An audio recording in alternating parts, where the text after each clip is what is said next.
Retour en direct sur Canal TGVT pour l'épilogue du TGVT, la 13e édition et la 8e étape. Lorsqu'on vous a quitté, eh bien, Claude Tellier avait réussi la meilleure opération de ce début de course avec la première bouée qu'il a magnifiquement négociée. Quant aux deux autres qui étaient sur le podium avec lui, eh bien, ils se sont laissés enfermer dans l'embouteillage. Alors, pour le moment, Willy, il est 13h dans 3-4 minutes. Claude Tellier fonce vers la ligne d'arrivée et il pourrait...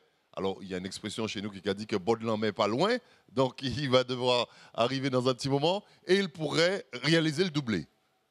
Tout à fait. On peut constater que Claude, il vient d'ailleurs de ravir la première place du classement, enfin de l'étape du jour.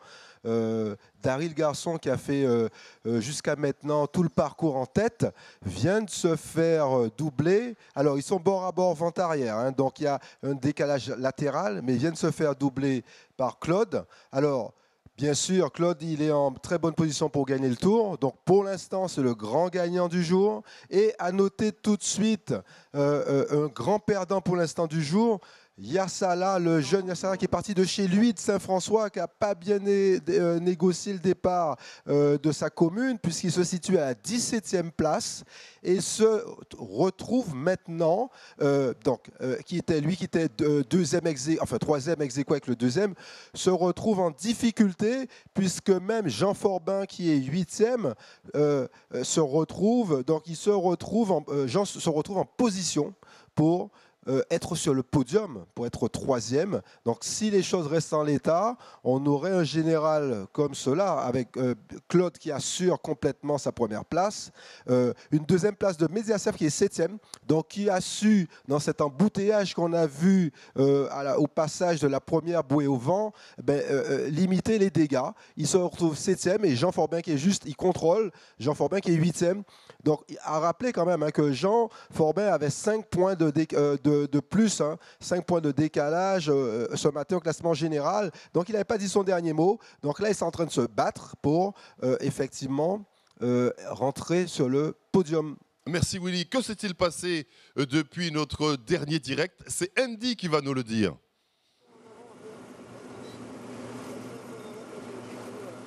Nous sommes toujours à la tête de la course. Cette fois-ci, on l'avait dit, une descente qui serait plus facile, c'est vrai, en tout cas plus simple pour les premiers. Derrière nous, on peut voir la voile certainement de Claude Tellier qui semble contrôler cette course. Effectivement, il était à égalité avec Iguavi, il se tenait. Iguavi avait passé la bouée avant. Ils se sont tenus pendant un bon moment pendant la descente et Claude a finalement fait la différence. On a vu qu'il était légèrement placé au vent et qu'il a réussi à se replacer devant. Et sinon, derrière, un peu plus loin, Lafarge s'est fait dépasser par Iguavi. Ils ont en tout cas, Jonas, donc c'est par nous là aussi, mais c'est Jonas qui fait une mauvaise opération, en tout cas, puisqu'il se retrouve à la 13e position. Effectivement, il y a 10 minutes à peu près, lorsqu'on a remonté la flotte, il se trouve à la 13e position et avait effectivement du mal à remonter. Par contre, Jean, qui lui a réussi à gratter quelques places, était 10e, Mediaset 8e. Et il se bat toujours pour essayer de remonter au classement. Voilà ce qu'on peut dire à quelques minutes de l'arrivée, puisqu'on aperçoit déjà les bouées au large de Sainte-Anne. Ils vont effectuer un petit parcours, des bouées à passer, me semble-t-il, au large de Sainte-Anne avant de rallier la plage. Effectivement, il y a une bouée à aller chercher devant la plage, une bouée à remonter au vent et la descente, on retourne à la plage pour la fin. Voilà Willy, ce qu'on peut dire, ce qu'on voudrait savoir, c'est quelles sont exactement les positions sur le reste de la flotte. Nous, en tout cas, il y a 10 minutes, c'est Jonas qui se trouvait à la 13e place, c'est bien ça. Voilà, et donc on attend de vous qui voyez sûrement comment ça se passe à l'arrière. Qu'est-ce qui s'est passé actuellement? À vous les plateaux. Merci messieurs, en tout cas on a Marcelin Wilbon actuellement à l'antenne. Ce qui se passe pour le moment, eh bien, c'est Claude Tellier qui fonce vers l'arrivée. Alors, on va remettre peut-être la carte pour que Willy, tu nous expliques la fin de cette 8e étape. Il y a donc une belle bagarre lors du passage de la première bouée et ensuite les choses se sont décantées, j'ai envie de dire. Tout à fait, c'est le fait du jour, c'est le point important, c'est c'est ce passage de la bouée, cette première bouée au vent, cet embouteillage qui a tous ces jouets-là. Claude Tellier a pu passer, a pu échapper de très peu à cet amas de bateaux qui se sont tous précipités sur cette bouée, arrivés tous en même temps. Et dans des cas comme ça, il n'y a pas de place pour tout le monde. Qu'est-ce qui se passe? Eh bien voilà, il y a des priorités qu'on ne peut même pas, voilà, on le voit à l'écran, on ne peut même plus, des refus qui ne peuvent même plus être évités parce qu'on n'est pas forcément manœuvrant. Là, on le voit, Zeria de justesse qui a abattu, voilà, je l'expliquais avant, vaut mieux abattre. Zeria a eu la bonne chose, il faut qu'il reste un peu éloigné. On le voit aussi pareil, Mediacer, Francis qui passe après, qui n'est pas prioritaire et qui passe. Et voilà. Et je pense qu'il a. Voilà, comment il s'appelle, Jonas Astorga. Voilà. Là, il se dirige, mais il est trop serré. Il est obligé d'aller vers la bouée. C'est la voile jaune. Hein. Et n'oublions pas qu'il y a du courant. Le courant, il vient de la droite de l'écran vers la gauche. Et donc, il faut aussi tenir compte du courant. Il n'a pas pris assez de marge. Jonas n'a pas pris assez de marge pour passer la bouée. Résultat, il a essayé de forcer le passage. Ça n'est pas passé parce que le courant l'a déporté vers la gauche. Résultat, il se retrouve à devoir virer de bord et se retrouver bâbord à mur, non prioritaire. Donc là, il est en train de refuser une priorité au canot Zeria. Donc il refuse. En plus, il y a abordage. Donc c'est assez grave. Et ce n'est pas terminé pour Jonas qui a complètement, c'est qu'on verra plus tard, en plus il essuie avec sa baume, avec son gui, la bouée. Donc il cumule en quelques secondes, regardez, il cumule les erreurs. Voilà, là on le voit, là il frotte ça, voilà, clac, il touche la bouée. Et là, voilà, donc il a fait 2 grosses erreurs, refus de priorité, toucher la bouée et donc il faut qu'il répare. Et donc ce sera aussi un élément important. Il va subir des réclamations. Et à ce moment-là, Willy, il descend du podium. Ah, là c'est clair. Alors mentalement, il prend un gros coup. Parce que repartir comme ça, il ne peut pas repartir et redescendre complètement. Donc il faut qu'il fasse ses réparations. Alors est-ce qu'il faut faut-il qu'il fasse un tour pour le refus de priorité, puis un tour 360 pour essuyer la bouée? Donc, il s'est aussi certainement posé cette question. Je pense qu'il a, pour assurer, pour éviter, il a certainement fait 2 360, donc un 360 pour chaque. Alors, je vais quand même aussi, on va parler un peu de la technique. Simplement en précisant à nos téléspectateurs que donc on vient d'assister à l'instant au fait marquant, au tournant donc de cette 8e étape. Et là, nous sommes de nouveau avec les images en direct. Voilà, avec les images en direct, justement, il sera intéressant de compter aujourd'hui le nombre de personnes à bord. Parce que, alors, c'est une étape de portant. Le bateau, il doit glisser, il doit essayer de planer. Et pour glisser, n'oublions pas ce qu'on avait dit les jours précédents, le nombre de personnes. Chaque équipage est autorisé à partir à 5 ou à 6. 6 quand il y a du vent, 5 quand il n'y a pas beaucoup de vent. Aujourd'hui, en plus, une étape de portant, regardez, il n'y a pas beaucoup de rappels. On constate sur le canot de Daryl, il y a 2 équipiers au milieu, à l'intérieur du canot, et un équipier de chaque côté assis pour stabiliser.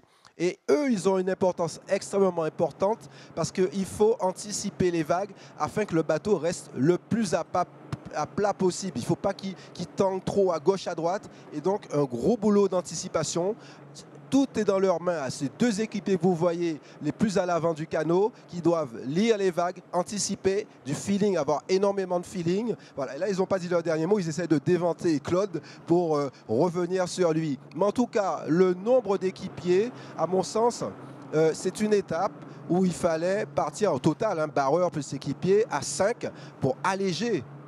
Et donc, il ne faut pas oublier cet élément. Aujourd'hui, il ne fallait pas prendre le départ à 6 comme d'habitude, comme ça, sans se poser. C'est une question à se poser. Donc voilà, on le voit à l'écran, voilà, l'équipage qui est en dessous, ils sont 5. Donc ils ont eu en tout cas cette réflexion, très bien. C'est l'équipage, c'est Daryl, GMA. Donc voilà, on le voit bien. On a parfois du mal à compter, là je vois bien. 5. Donc voilà, Daryl, il a eu.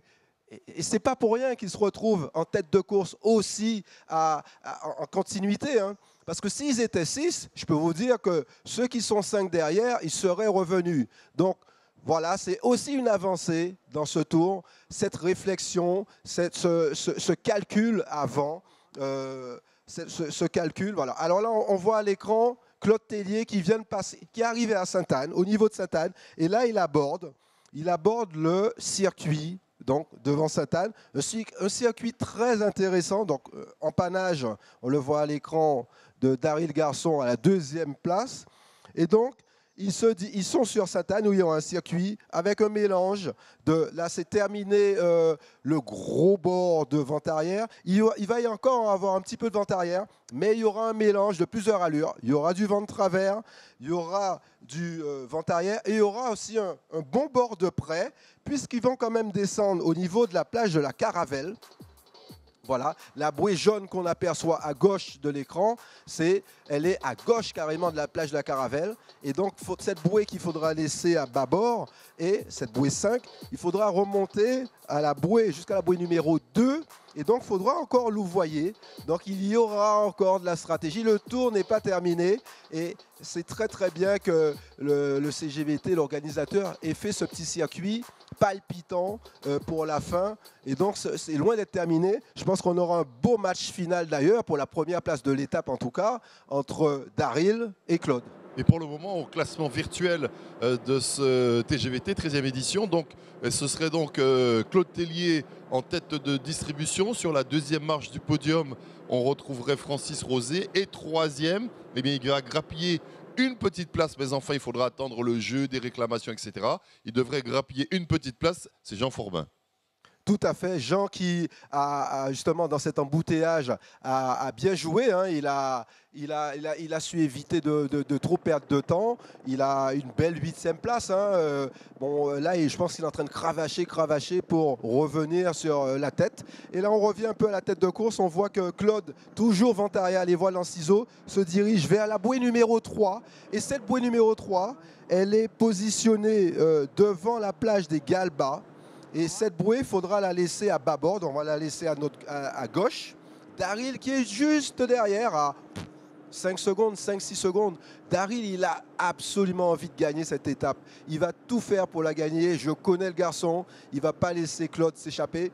Et à mon avis, il attend son heure, il attend ce fameux bord de près dont je vous ai parlé, qui va se situer. Les positions vont rester comme ça, je pense, jusqu'à la bouée 5. Il va attendre ce fameux bord de près situé en face de la Caravelle. Un bon bord de près qui va durer bien 20 minutes entre la bouée 5 et la bouée 2, où il y aura de la stratégie. Et là, il va attaquer Claude. Il était sur notre plateau il n'y a pas si longtemps. Et le numéro 1, c'est son père, me semble-t-il, sur son canot. C'est vraiment une affaire de famille, une affaire de passion, une affaire d'amour.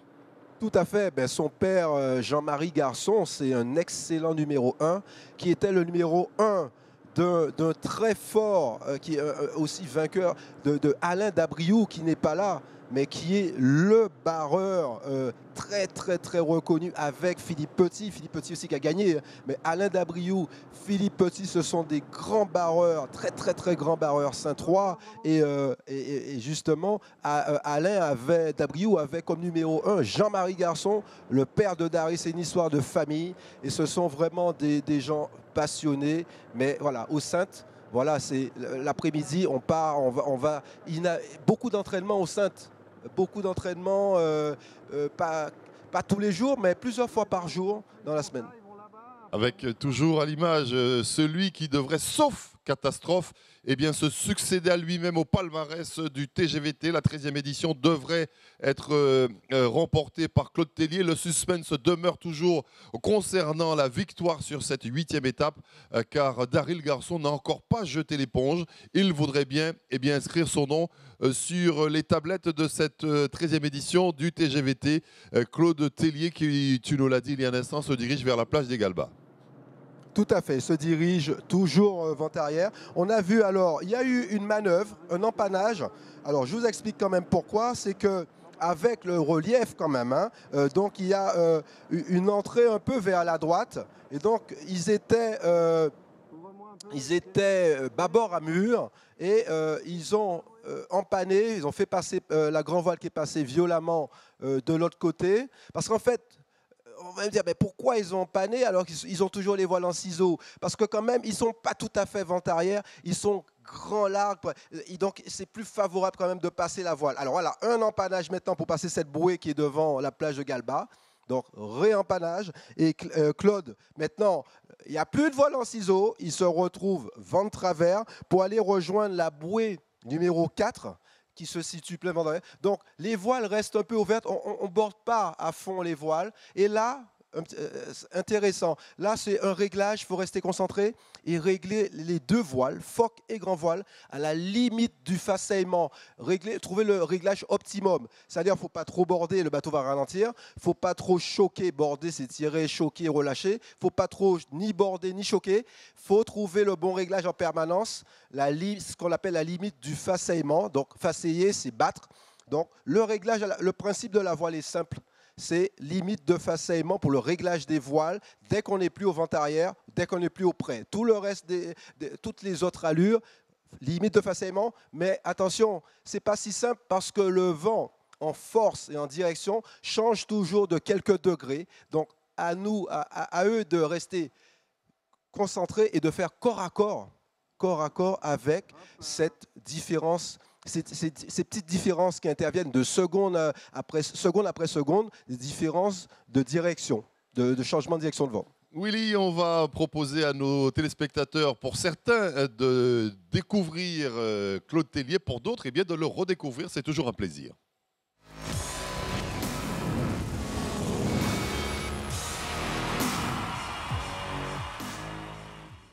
Moi, je fais de la voile traditionnelle depuis les début des années 2000.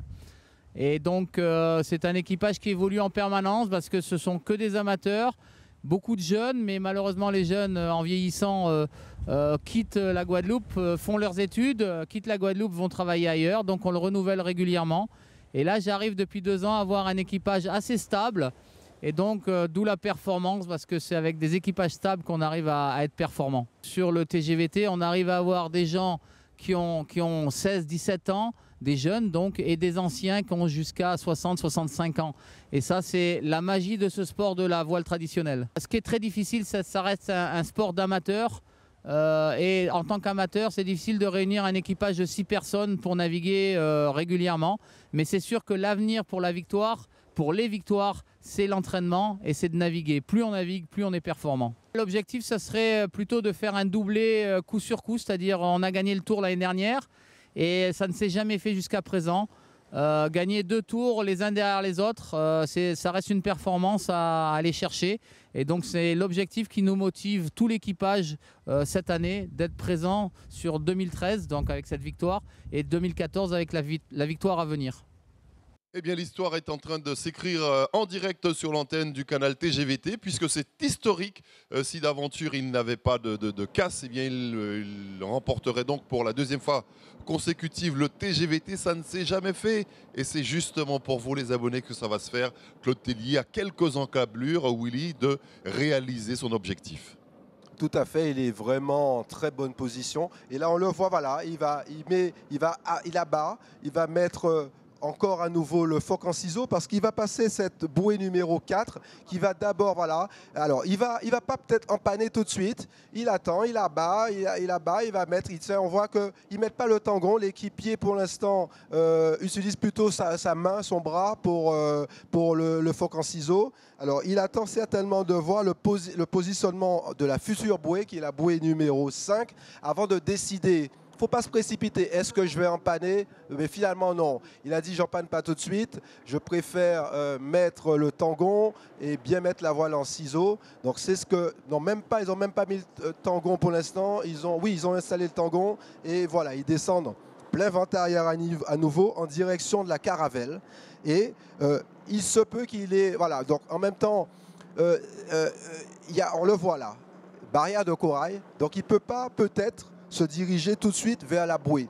Donc il doit longer, on le voit, on voit les vagues, toute cette couleur blanche, c'est la barrière. Il ne faut surtout pas aller dessus parce qu'il n'y a pas d'eau, il y a des rochers. Et donc il faut pour l'instant longer la barrière, même si on aperçoit la bouée de l'autre côté, derrière la barrière, non, parce que il pourrait abîmer l'embarcation et avec tous les risques qu'il y avait. On le voit bien en haut à droite de l'écran, cette barrière. Donc pour l'instant, il faut longer, il faut rester dans l'eau profonde, enfin un minimum de profondeur.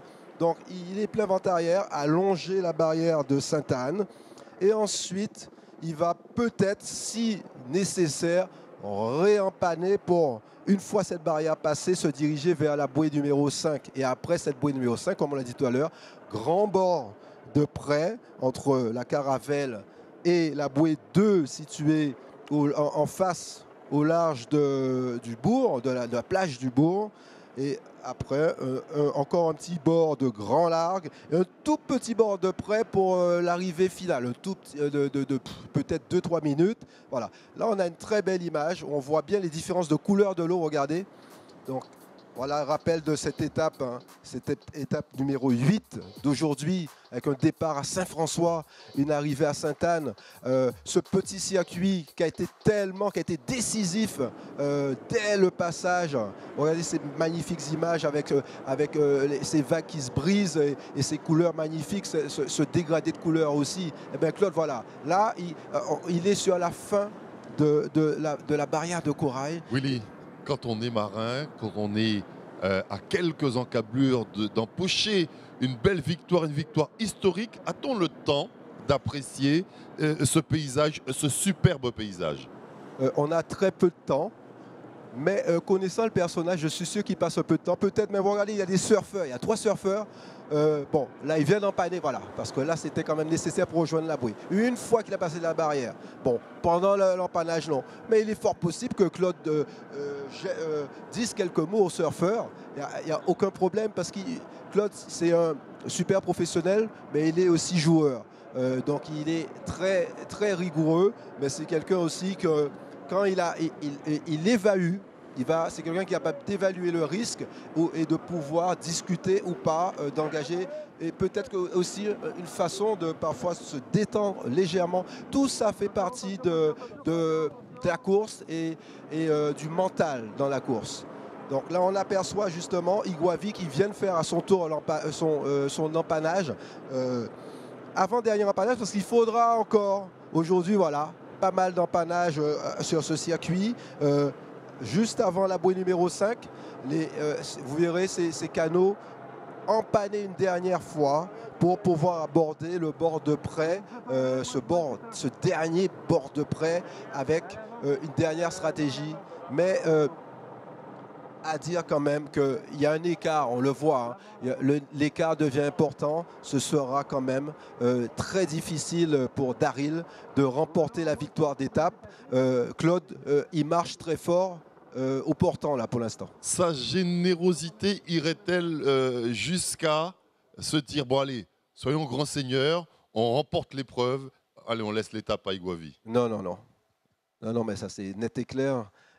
Claude, il est parti pour. Il souhaite aussi, vu comment il navigue, là, il souhaite aussi remporter, faire le doublé, étape et tour. Ça, c'est clair et net. Là, c'est le cannibale, gentil, mais compétiteur quand même. Hein. Tant qu'on peut gagner, on gagne. Il est très, très, très compétiteur. Et là, ils sont hyper concentrés, on le voit. Hein. Par contre, à noter qu'il a quand même fait le choix. Regardez le nombre de personnes à bord. Malgré ça, ça veut dire que son canot, il doit être très léger. Ils sont 6 à bord. Et Daryl, ils sont 5. Daryl, a priori, ils sont en principe plus légers. Mais Claude aussi, il y a le nombre. Mais rappelons qu'il y a 10 personnes dans une équipe. Et chaque équipier est pesé. Ils connaissent tous leur poids. Et donc, il y a certains, comme Claude, qui aussi ne mise pas sur que le nombre de personnes, mais aussi le poids total de l'ensemble de l'équipage. Donc, il a certainement utilisé les équipiers les plus légers, même s'ils sont 6, mais il est parti avec des équipiers légers. Donc, c'est aussi une partie de la stratégie.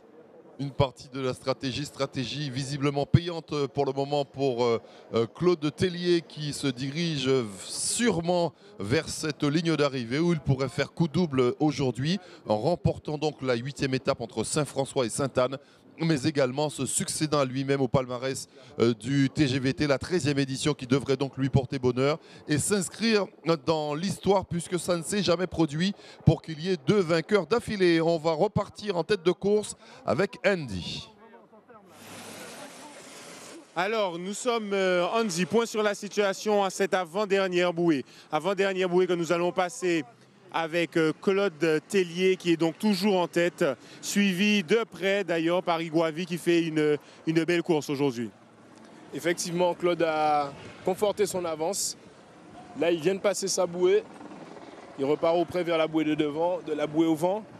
Iguavi juste derrière s'apprête à passer la bouée également. Tandis que nous, là aussi, avec qui il y a quand même un petit creux. Les 2 premiers ont fait le break quand même. Nous, là aussi, suivi de Lafarge, on le voit, et de Xenia, il semble-t-il, qui arrive. Pas de remontée pour l'instant, on peut le dire, hein, de Jonas qu'on n'aperçoit pas. Jonas, de là où on est là, on ne le voit même pas. Il est en train actuellement, je pense, de passer la bouée qui est dans la rade de Sainte-Anne. Il n'a pas réussi à refaire son break, tandis que par contre Jean Forbin, qui est relativement bon à cet exercice, il commence à gratter des places petit à petit. Jean d'ailleurs qui est repassé devant Francis Rosier. Il est repassé devant, donc effectivement qui fait une belle remontée. On l'a vu, hein, de très belles images. Vous pouvez d'ailleurs le voir. On est passé pas loin de la Caravelle et toute cette rade de Sainte-Anne. C'est une très belle course, Andy. Effectivement, la bataille a été quand même bien menée à l'avant. Claude a bien géré son avance. Il a maîtrisé ses adversaires dès la bouée au vent. Et jusqu'au bout, il a tenu le coup. Voilà pour ce point de situation, donc avant-dernière bouée. Claude Tellier, grand patron qui contrôle cette course. Il est suivi de près effectivement par Iguavi. Et pour le reste de la flotte quand même, le trou a été fait, on peut le dire. Donc on se dirige certainement vers une victoire ici à Sainte-Anne de Claude Tellier, Andy. Effectivement, vu la situation, il y a peu de chances que ça évolue et Claude file vers la victoire tout doucement. Voilà ce qu'on peut dire pour ce qui concerne l'avant-dernière bouée. On se retrouve donc pour le passage de la bouée d'arrivée dans maintenant une dizaine de minutes. À vous, le plateau. Merci Andy, évidemment, tu as la priorité et tu es au cœur donc de cette 13e édition du TGVT avec une victoire qui tend les bras à Claude Tellier, tant au niveau du général que cette 8e et dernière étape. Et c'est, me semble-t-il, Willy, pour la première fois depuis le départ de ce TGVT qu'on ne retrouve pas le carré d'as en tête. Tout à fait, c'est la première fois, mais du fait d'une action bien de cet embouteillage. Donc, s'il n'y avait pas eu cet embouteillage, je pense qu'on les aurait retrouvés. Mais là, il y a eu vraiment un gros cafouillage, un arrêt de toute la flotte juste après Sopimat-Orange. Et malheureux pour eux, mais ça a été vraiment le tournant de la journée d'aujourd'hui. Et là, effectivement, on voit un beau groupe de canaux entre celui de Digicel, GRC, le Lynx de Tristan Comorne, nous là aussi. Et on l'aperçoit, Jonas Astorga, qui est dans ce groupe. Donc, il est loin, regardez. Donc, il aborde que cette partie tout à l'heure où on parlait, cette barrière de corail, quand on quitte Sainte-Anne. Donc là, ils sont en train de se diriger que maintenant. Donc, il y a une longue distance, ça va très vite. Hein. Donc, Claude a vraiment fait le trou. Claude et Daryl ont fait le trou sur tout ce groupe. Et Jonas, et pour l'instant, il se retrouve à la 17e position. Et il faut qu'il lutte, il faut vraiment qu'il lutte s'il veut rentrer sur le podium dans ce général, parce que Jean Forbin se situe à la 9e place, et donc il y avait un écart de 5 points, et pour l'instant, il y a 2 petits points qui séparent sur l'eau. Donc rien n'est joué pour cette 3e place. Apparemment, en tout cas, Mediaserve, qui est conforte, hein, il est 7e pour l'instant de l'étape, donc il est bien avant ce groupe, ce petit peloton qu'on a vu, et donc Mediaserve devrait terminer deuxième, ce qui est une excellente performance. C'est la première pour eux et ce sera riche en enseignements. Il y aura beaucoup de choses à dire, beaucoup de choses à redire là-dessus, tant sur cette régularité qu'ils ont eue, le travail accompli, les entraînements qui ont payé. Là, ils pourront prendre vraiment des vacances parce que, franchement, là, quand le passage de la ligne va se faire pour tout le monde, mais pour certains ténors, des nouveaux ténors, vraiment, ils auront mérité quelques jours de vacances suite à ça et de bons massages aussi parce qu'encore aujourd'hui, il y a peut-être pas physique, mais énormément de stress. Xeria avec Nicolas Perrier qui sont donc pour le moment à l'image. Eh bien, on a eu le nez creux en allant donc leur rendre visite. Je vous propose de suivre le reportage.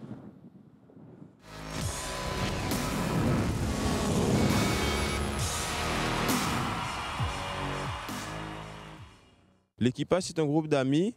On s'est formé, on va dire, tout naturellement autour d'une table, d'une bonne discussion. Et on a décidé de se lancer, enfin plus eux, puisque moi, ça fait quand même assez longtemps que je pratique la voile. J'avais déjà fait 2 TGVT avec Victor Jean-Noël qui m'a lancé dans la voile traditionnelle, qui m'a lancé aussi dans la voile en général. On a été bien accompagnés au début puisque Claude Tellier nous a donné la chance l'année dernière de pouvoir récupérer son ancien bateau et de participer à notre premier TGVT. Donc on le remercie d'ailleurs, puisque sans lui, on ne serait pas encore aujourd'hui sur l'eau. Tout le monde vient pour se battre sur ce TGVT. Et c'est comme on dit, c'est un sport, on va dire, d'homme, puisque il ne faut pas oublier que la voile traditionnelle, c'est un sport très, très, très physique. Je tiens à souligner ça. Il ne faut pas croire qu'on est assis sur le bateau et qu'il avance tout seul. Il faut appuyer, il faut rentrer. Donc on essaie de faire quand même une petite préparation physique avant le tour. Donc à l'heure d'aujourd'hui, nous visons les victoires d'étape. Et si on peut encore rêver à ça, nous nous battrons jusqu'au bout pour le maillot de meilleur jeune. C'est vrai que c'est un sport extrêmement physique, d'où la performance des équipages féminins, notamment Tibijou par exemple. Mais les femmes sur le TGVT aussi, elles sont bien préparées et elles nous proposent aussi de bien belles images avec cette 13e édition. Claude Tellier va probablement rentrer dans l'histoire, on vous l'a dit, répété. Par le passé, à aucun moment, un concurrent n'a pu se succéder à lui-même. Et aujourd'hui, Claude Tellier devrait réaliser le doublé, remporter la 8e étape, mais également donc remporter le général final.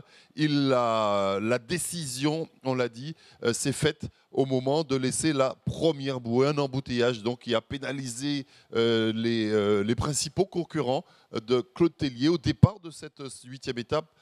6 points séparaient le premier des 2 poursuivants. Même le 4e avait encore une chance de monter sur la première marche du podium, en l'occurrence Jean Forbin. Mais à ce petit jeu-là, c'est Claude Tellier qui a été le plus malin. Tout à fait, il a super bien joué. Parce que c'est vrai que, alors il y a quelque chose à dire aussi là-dessus. Alors qu'on revoit, pardon Willy, tout à fait, on va commenter ça. Ce moment important. Alors, Daryl, voilà, il se retrouve coincé par le courant. Beaucoup de courant, faiblesse du vent, du courant et mauvaise vision. Parce qu'il est tribord prioritaire, c'était pas mal. Sauf que ça n'a pas passé. C'est-à-dire que lorsqu'il était bâbord en train de remonter, il a viré de bord pour être dans cette situation. Et il n'est peut-être pas assez remonté bâbord, assez certainement.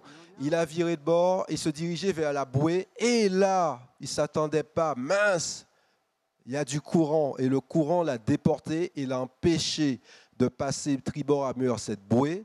Et il se retrouve à devoir virer de bord, se retrouvant bâbord à mur à nouveau et à gêner tout le monde. Regardez, c'est une cacophonie incroyable, tous ces bateaux. Et après aussi, donc, refus de priorité qu'il fait. Puis, il essuie avec son gui, regardez, la bouée. Donc, il cumule les erreurs à cause d'une mauvaise évaluation et pas assez prise en compte. Mais je vous rassure, je le dis facilement, mais moi, ça m'arrive aussi. Le courant, on se fait piéger facilement par le courant. Regardez encore ce canot qui est collé à la bouée.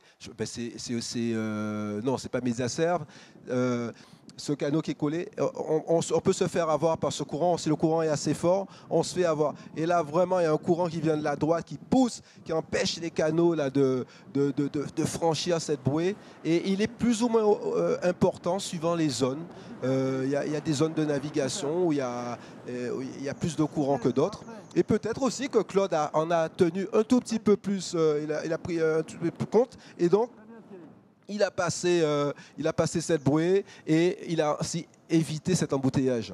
Embouteillage donc qui a décidé du sort de la course, mais également de l'étape, puisque Claude Tellier, que nous avons actuellement à l'écran, eh bien, est en tête et de l'étape et du général, et devrait donc s'imposer, bien que derrière Iguavi n'ait pas complètement jeté l'éponge. Hein. Oui, tout à fait. Et encore à cette bouée sous le vent en face de la plage de Galba, il y a encore un petit embouteillage parce qu'ils étaient 5-6 bateaux très groupés. Et là, Jonas encore qui se retrouve dans une situation inconfortable parce que là encore, il y a des règles de priorité à respecter. Alors, je vais peut-être la rappeler si on a un petit moment. Alors, lorsqu'on est au portant, qu'on arrive tous au portant et qu'on doit enrouler une bouée à laisser comme ça à bâbord, il y a des règles de priorité. Et la règle de priorité, c'est celle-là. À 2 longueurs de bateau. Donc, le canot, il mesure 5,35 m, environ 10 mètres. À 10 mètres de la bouée, le bateau qui est à gauche, s'il est engagé, l'avant du bateau qui se situe à gauche est engagé sur l'arrière du canot à droite, le canot à droite ne peut pas fermer la porte et est obligé de laisser ce qu'on appelle de l'eau. Et donc le canot qui est à gauche, engagé sur le canot à droite, doit crier de l'eau, de l'eau, de l'eau à la bouée. Et donc le canot à droite doit s'écarter. Et donc, c'est là, à l'instant que vous avez vu là, c'est cette règle qui s'applique. Il n'y a pas de tribord, c'est pas le tribord bâbord parce qu'ils sont tous sur la même à mur. Ils sont bâbord à mur, le vent qui venait de la gauche. Mais c'est la règle de l'eau à laisser ou pas en fonction de l'engagement ou pas à 2 longueurs de la bouée. Et je crois que le passage de cette fameuse première bouée n'a pas fini de faire parler d'elle. Au terme de la course, il faudra certainement étudier la batterie de réclamation, parce que là, il va y en avoir, hein, certainement. Alors, 2 choses. Soit tous ceux qui ont fait des erreurs ont réparé, donc par le fameux 360, auquel cas le lésé constate la chose et l'affaire est étouffée, ou soit le lésé constate que le fautif ne répare pas, et là, clac, arrivé à terre, il se fait même aider par un autre canot, parce qu'en voile, il faut aussi des témoins. Donc, le jury, l'éventuel jury, va dire il y a une fiche à remplir, il faudra inscrire les témoins aussi pour appuyer la demande. Et donc, voilà. Donc, c'est fonction des réparations ou pas. Donc, si tout le monde a réparé et que tout le monde a constaté, ça roule, la course continue. Si ce n'est pas le cas, ce sera le suspense. Pardonne-moi de te demander de réexpliquer ce fameux 360.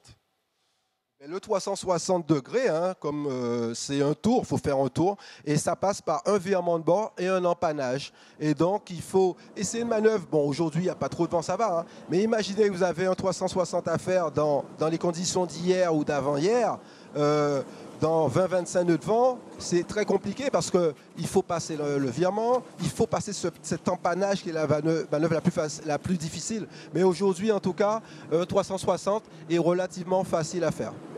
Relativement facile à faire, en tout cas, c'est ce que doit se dire pour le moment Claude Tellier. Ce qui nous reste à faire, c'est le plus facile, c'est de rester concentré jusqu'à cette ligne d'arrivée qu'ils vont couper donc à Sainte-Anne avec probablement le doublé pour Claude Tellier. Victoire sur la 8e étape, victoire sur la 13e édition du TGVT. Il va rentrer dans l'histoire. Ce sera la première fois qu'un concurrent aura remporté donc 2 fois de suite le TGVT.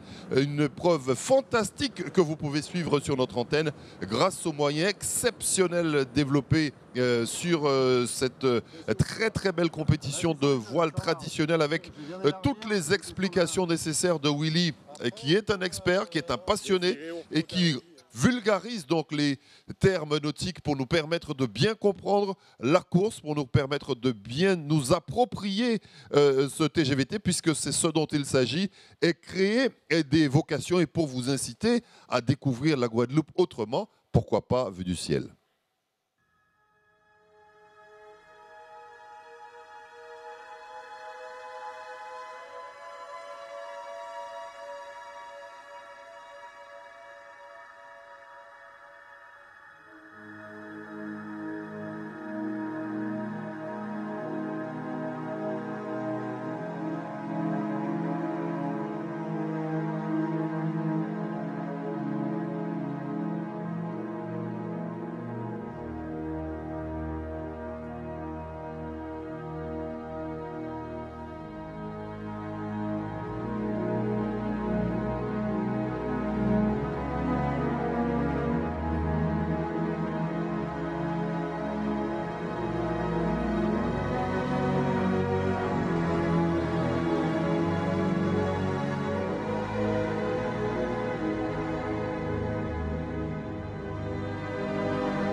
Superbes images sur ce TGVT, 13e édition avec une victoire qui s'annonce, sauf catastrophe pour Claude Tellier sur la 8e étape, mais également sur l'épreuve. Claude Tellier qui devrait se succéder à lui-même après plus de 2h25 de course.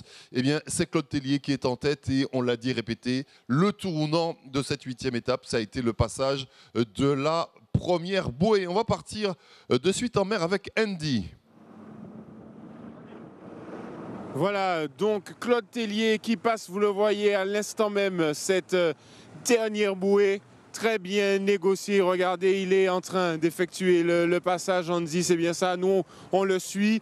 Il a bien négocié. Iguavi derrière qui arrive et qui va également passer cette bouée. Alors un point, Andy, comme on le disait tout à l'heure. Et on le voit, Claude contrôle cette course. Visiblement, il va plonger maintenant vers la plage de Sainte-Anne. Il a, on peut le dire, à moins d'un incident incroyable, course gagnée aujourd'hui. Effectivement, et on voit que même si il a de l'avance, il est devant, tout le monde reste concentré à bord. Ça gueule même un petit peu, hein, on les entend, il y a de l'ambiance. Claude ne relâche pas la pression. Et d'ailleurs, on a vu qu'il a creusé l'écart avec le deuxième. Donc effectivement, là, il ne peut que glisser vers la victoire. On l'a vu sur un passage, effectivement, en train de demander à son équipage de rester concentré, rester véatif, parce qu'effectivement, il veut passer cette ligne dans les meilleures conditions. Et oui, effectivement, conclure ce tour par une victoire d'étape, c'est la plus belle manière. D'ailleurs, Claude Tellier qui s'apprête à réaliser le doublé, on peut le dire, deuxième fois peut-être certainement de suite, il va remporter ce TGVT. C'est un grand coup. Certains disaient qu'il ne voulait pas monter à Saint-Louis parce qu'il avait peur de perdre sa place, mais je crois qu'il montre bien qu'il maîtrise et qu'il reste en tête aujourd'hui. Tout à fait, effectivement, cette fois-ci encore, il termine en grand patron. Et surtout, il montre que malgré le petit désaccord qu'il y avait eu sur Saint-Louis, qu'il reste présent et que ce n'était pas une histoire ni de frayeur, ni de niveau, mais il est là. Alors derrière, on le rappelle, Mediaserve, Francis Rosier qui négocie bien en 8e position environ aujourd'hui. Mais Jonas, mauvaise opération, on peut le dire, pour Jonas depuis le départ sur l'Aïol Yassala. Malheureusement, il se retrouve un peu loin aujourd'hui. Effectivement, à la bouée sous le vent, il repasse à la 14e position. Il repasse à la 14e position, donc du coup, très mauvaise opération pour lui sur cette étape. Mais là, on voit Iguavi qui, eux, par contre, réalisent la bonne opération. Ils vont bien remonter au classement. Ils s'octroient, si tout va bien, la 2e place et qu'on voit qu'ils négocient bien leur passage de bouée. Et là, ils repartent à la descente en ciseaux. Effectivement, une belle course qu'ils ont fait. Ils ont su coller Claude, ils ont su maîtriser cette course également. On les voit actuellement, voilà, ils sont sereins. Ils sont sereins, les organismes sont quand même marqués, on le voit, même si c'était une descente pas trop difficile, mais il a fallu rester concentré. Donc ils sont concentrés, on le voit, et puis ils vont certainement passer cette ligne en 2e position. Ils ont quand même effectivement une semaine de course dans les jambes, même s'il y a eu le day off comme on dit. La semaine a été longue et on le ressent sur l'organisme et sur l'équipage. Alors on va remonter certainement à la première place pour aller voir ce passage donc de Claude Tellier de la ligne d'arrivée. On se retrouve donc dans quelques instants pour ce passage de ligne. Merci, on se retrouve dans un court instant. Alors Willy, compte tenu du tracé de cette 8e et dernière étape, pouvait-on s'attendre à un tel bouleversement au classement général ? Moi, je le dis, hein, tant qu'on n'a pas terminé le TGVT, on l'a vu dans le TGVT l'année dernière, tant qu'on n'a pas franchi la ligne, il faut rien relâcher, il faut rester concentré, aller sur l'eau, s'échauffer, se préparer, etc. Et ce qui est arrivé, cet embouteillage, il n'est pas nouveau. Il arrive, comme je vous dis, régulièrement dans des étapes où la bouée de dégagement, la première bouée, est proche, elle est située au vent, est proche de la bouée de départ. Donc les canaux n'ont pas le temps de s'éloigner suffisamment les uns des autres. L'écart n'a pas le temps de se faire. Et donc, résultat, voilà, première bouée, tout le monde enfin pas tout le monde, mais un gros paquet de canaux arrive à peu près ensemble et peut entraîner. Il suffit qu'un canot rencontre une difficulté, comme Yassala, et on a vu un deuxième. Voilà, il suffit que deux canaux ont du mal à manœuvrer, restent plantés, comme on dit dans le jargon, ne soient pas manœuvrants et puissent créer la zizanie dans toute une partie de la flotte. Et c'est exactement ce qui s'est passé. Donc en voile, c'est ça. Il y a ce genre de surprise. On ne voit pas le truc venir parce que ça arrive brutalement. Mais voilà, ça arrive. Ce n'est pas la première fois. Aussi brutalement que le choc entre Xeria et Yassala que vous avez à l'écran. C'était donc ce matin au passage de la première bouée. On revient sur les images du direct avec Claude Tellier qui se dirige vers cette ligne d'arrivée qui n'est pas très loin. Voilà, on aperçoit dans le fond de l'écran le boulevard de Sainte-Anne. Donc ce qui veut dire qu'ils sont à moins de 5 minutes de cette bouée de ligne d'arrivée. Tout à fait, on vient de constater qu'il a enlevé, il a fait passer le phoque du côté gauche, donc terminé le vent arrière, dernier bord de près, tout petit bord de près, et l'arrivée elle est imminente, quelques centaines de mètres, donc cette bouée numéro 3 qu'il fallait laisser à tribord, on est tout près, hein, on est tout près de la plage de Galba, on est au large, et donc un bord de près. Est-ce qu'il va faire un bord? Est-ce qu'il pourra faire directement un bord en allant jusqu'à la ligne ou peut-être faire 2 virements de bord? Voilà, en gros, c'est ce qui reste comme parcours à réaliser pour Claude. Alors on aperçoit d'ailleurs dans le fond de l'écran une des bouées d'arrivée. Et voilà, je pense que Claude, voilà, on le voit, Claude aura... Alors, à gérer aussi. Attention, regardez, il y a des catamarans, il y a quelques voiliers. C'est une espèce de haie d'honneur, on va dire, hein, pour lui. Voilà, c'est peut-être une aide d'honneur, mais en tout cas, cette aide d'honneur, il faut la gérer parce qu'il faut se faufiler en tout cas. Attention, c'est une petite difficulté finale, se faufiler. Attention à l'encre, parce que ces bateaux que vous voyez là ont une encre qui passe à l'avant des bateaux et il ne faut surtout pas rester accroché là-dedans. Donc, encore une petite vigilance, ce n'est pas terminé, la ligne n'est pas franchie. Donc, il faut qu'il arrive à se faufiler et voilà, peut-être qu'il va être obligé d'abattre parfois. Regardez, dans quelques secondes, regardez le cordage, voilà, à gauche.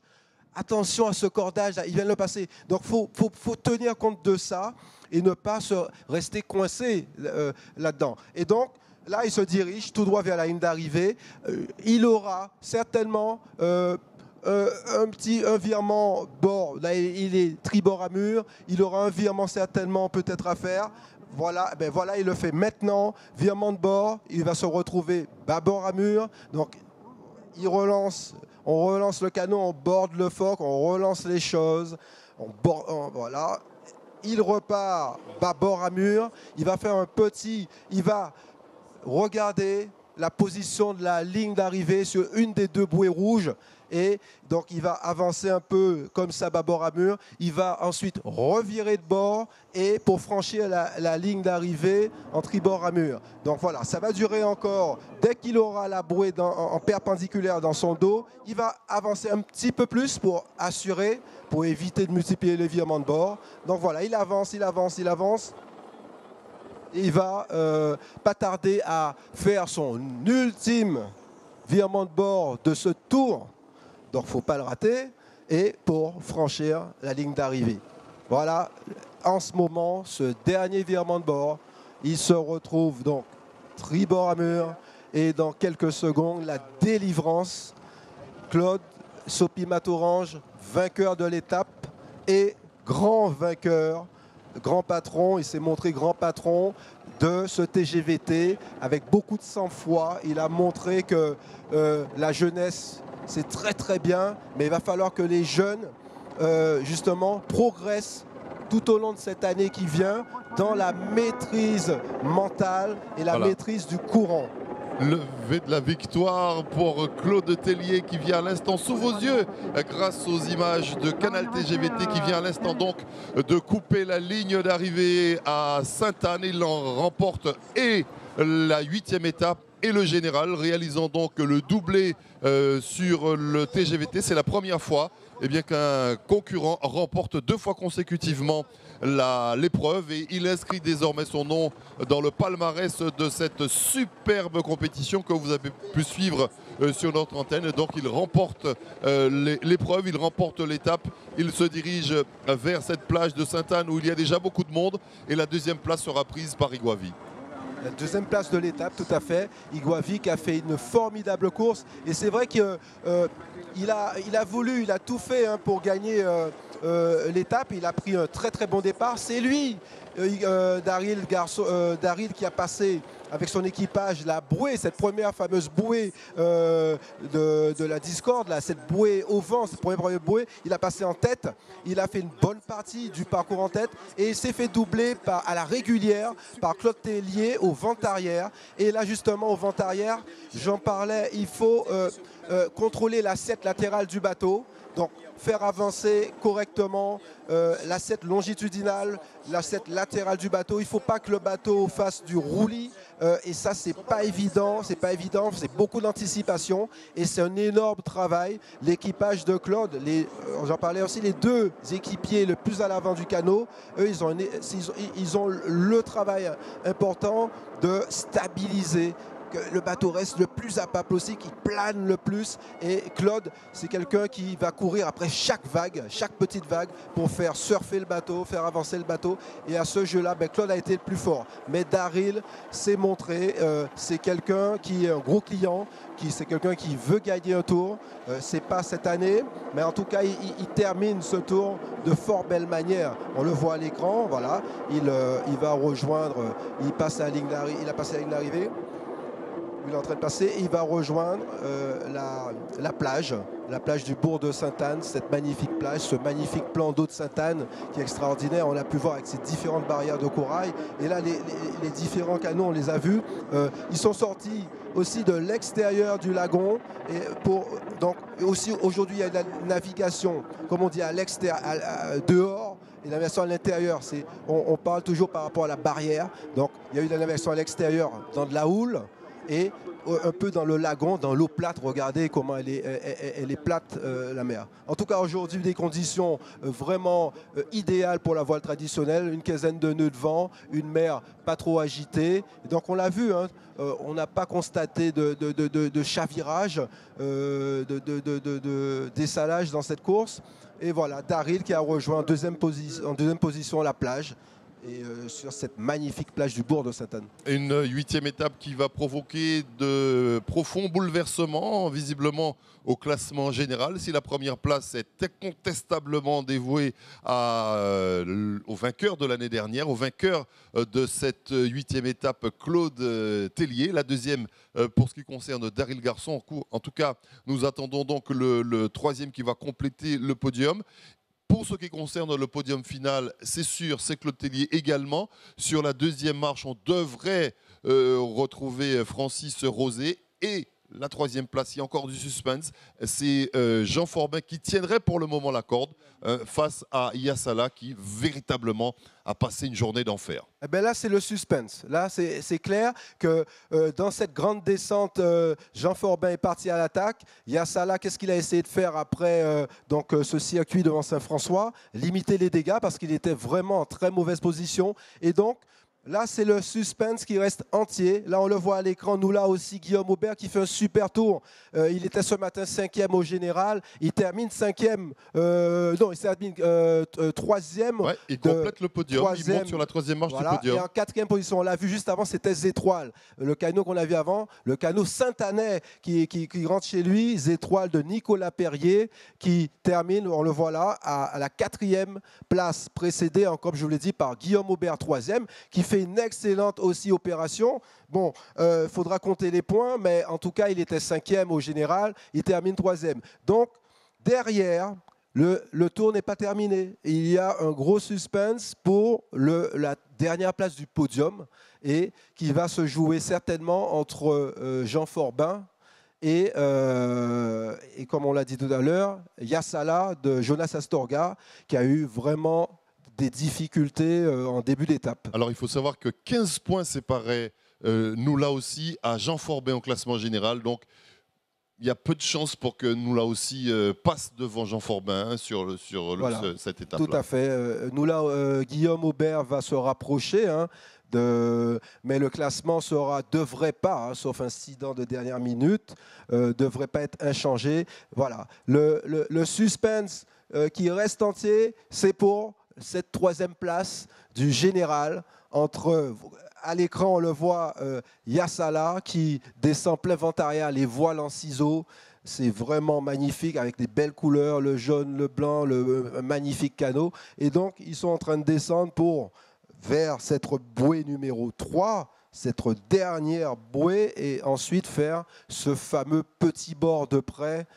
Et aussi, attention aux voiliers qu'on a vus négocier, messieurs. Pensez à ça, à ne pas... vous voyez, le tour n'est pas terminé. C'est l'équipage, excellent équipage. C'est Yvan Alingéry de Lafarge qui vient de prendre l'eau, qui a chaviré. Et donc, il faut redresser. Ils sont bien fatigués. Ils se seraient bien passés de ça en cette fin de tour. Donc, calmement, ils vont redresser. Et il ne faut quand même pas perdre trop de temps. Donc, ensuite, enlever l'eau avec les seaux. Au fur et à mesure, enlever l'eau et ensuite repartir pour terminer ce tour. Ils en ont plein les jambes, plein les abdos. Allez, messieurs, il faut faire encore un petit effort. Ce n'est pas votre tour cette année. C'est un excellent équipage qui a terminé, je crois, dans les 5 autour de l'année dernière. Mais voilà, comme il a dit, on l'a vu dans le reportage, hein, faut gérer les entraînements, c'est pas forcément évident. Ils ont fait le championnat, quelques régates, ils n'ont peut-être pas fait toutes les régates, ils n'ont pas pu s'entraîner aussi. Et voilà, après, le résultat se trouve là. Hein, donc... Un petit rappel du tiercé gagnant sur cette 8e manche de la 13e édition du TGVT. Victoire de Claude Tellier devant Daryl Garçon. Et Guillaume Aubert complète le podium. Nous partons de suite à la rencontre d'Andy sur cette ligne d'arrivée. Nous avons vécu, donc nous sommes à cette ligne d'arrivée ici, donc sur la plage du bourg de Sainte-Anne. On l'avait dit, Claude Tellier qui a contrôlé, il réalise un magnifique doublé, 2e victoire d'affilée finalement pour Claude Tellier. Aujourd'hui, on l'a vu, une belle course, on peut le rappeler, donc il arrive en première position, suivi d'Iguavi en 2e position, et de nous là aussi Guillaume Aubert qui a fait une belle remontée, qui finit sur le podium, qui finit 3e. On ne cessera de le dire, le grand perdant aujourd'hui, c'est Jonas qui n'a pas encore passé la ligne d'arrivée, il est en train de se battre dans la rade, et également Lafarge, puisqu'on avait annoncé Lafarge à la bouée qui a dessalé Andy. Voilà, effectivement, il était 4e à la bouée sous le vent. Là, on voit qu'il vient tout juste de redresser le bateau. Il était 4e et là, du coup, on ne sait pas combien il va arriver. Il voulait arriver chez lui. Ce sont l'équipage de Lafarge ainsi que Mediacer. Ce sont des équipages de Sainte-Rose. Chez eux, ils voulaient faire belle impression. De Sainte-Anne, du moins. De Sainte-Anne, tout à fait. Il voulait faire bien l'impression et finalement, là, c'est raté. C'est un peu raté, mais quand même, c'était une belle course. Il y a de l'ambiance sur la plage, vous le voyez derrière nous, du monde à cette arrivée. Ils étaient là pour applaudir, pour encourager Claude Tellier, même si sur l'eau, c'est Yassala qui avait son équipe qui suivait au bord du bateau. Ici, on a une belle ambiance sur cette ligne d'arrivée. Effectivement, dès l'arrivée de Claude, on a vu beaucoup de monde s'amasser autour du bateau, autour du podium où va se passer les hostilités plus tard. Donc ça fait plaisir de voir que la population suit un petit peu l'événement. Effectivement, vous suivez et nous on vous a fait suivre donc cette ligne d'arrivée, on peut le dire, donc le grand gagnant du jour, Claude Tellier, qui gagne ce TGVT et qui en même temps réalise la victoire d'étape, également le doublé. Et on va certainement assister également au passage ici à la ligne de Jonas Astorgas, on le répète, qui aujourd'hui malheureusement fait une mauvaise opération. Voilà ce qu'on pouvait dire pour cette ligne d'arrivée. On reste pour accueillir tous ces bateaux et on espère que vous avez passé un bon moment avec nous. Bon moment, grâce aussi à vos commentaires éclairés et au suspense qu'il y a eu pour la victoire finale sur cette 8e étape. Et c'est Claude Tellier donc qui s'est détaché de la flotte pour aller couper la ligne d'arrivée en première position. Il devance Daryl Garçon 3e et le 3e.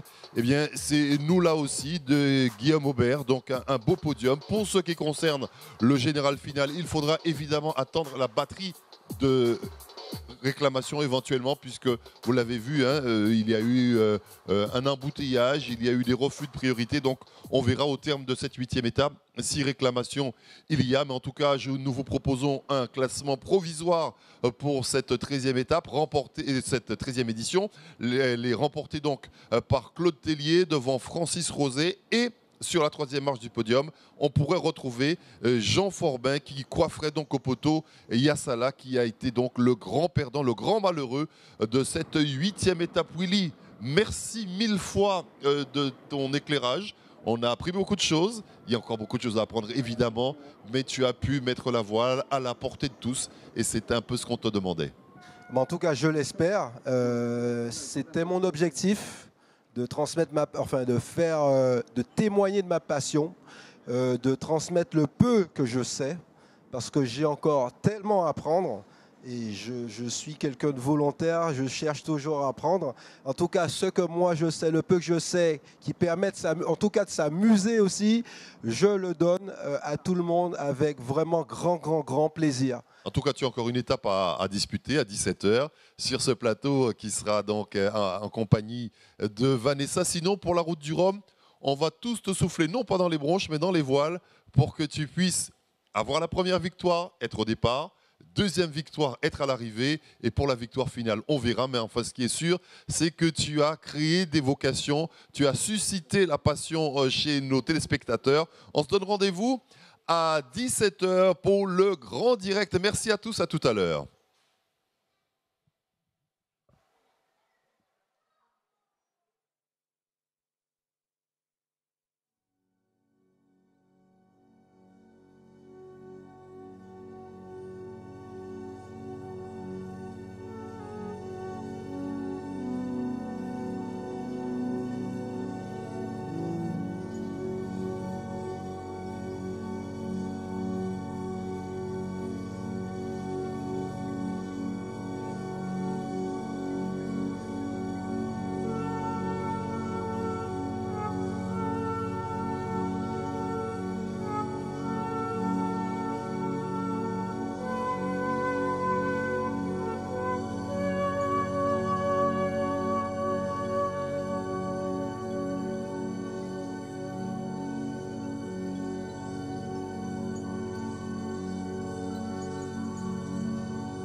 Thank you.